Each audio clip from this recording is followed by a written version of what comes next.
This morning, NBC's Marissa Parra at Miami International for us. Marissa, good morning.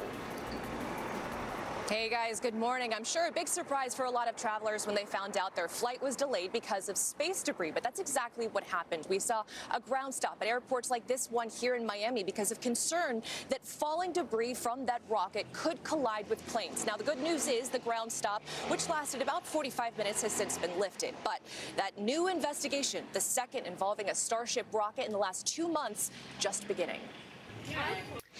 Marissa, any sense of where the debris landed and whether there was any damage?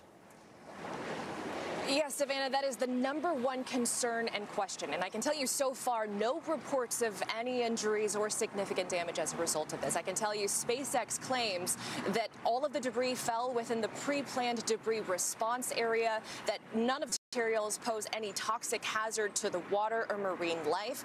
I will point out, however, that my contacts on the ground from Turks and Caicos from the last mishap say they are still finding those pieces. So certainly some cleanup potentially to come in the affected areas, Savannah. All right, Marissa Parra leading us off with this breaking news. Thank you very much. Marissa Parra is at Miami International for us with the latest on this. Hi, Marissa. Good morning.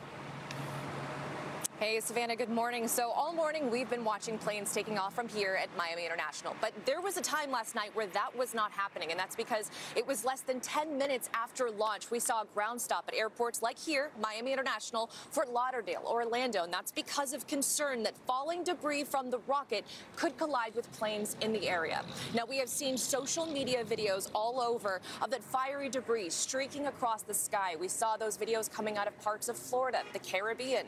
Now, SpaceX says early indicators indicate this was an upper stage failure. We're seeing indicators that there were engine failures that caused a loss of control, loss of orientation, and then subsequently a loss of communication entirely with that ship once it broke apart into pieces. Now, SpaceX CEO Elon Musk posting about the loss, again, pointing to an upper stage failure. Now, the upper stage, if you remember, is what failed during the last mishap. That was less than 2 months ago. This is the second mishap in a row for the company. And remember, the 8th test mission overall for the world's largest, most powerful rocket that CEO Elon Musk hopes one day can reach Mars. Now, in terms of what we are learning, we know the FAA has launched an investigation into this as per customary procedure. So far, no reports of any injuries, significant damage. Remember, this was an unmanned vehicle, so that's good news. And the other good news, Savannah, the ground stop, which lasted about 45 minutes, has since been lifted. So we're seeing traffic here resuming back to normal. Savannah, back to you. That's good news for flyers. All right, Marissa, thank you.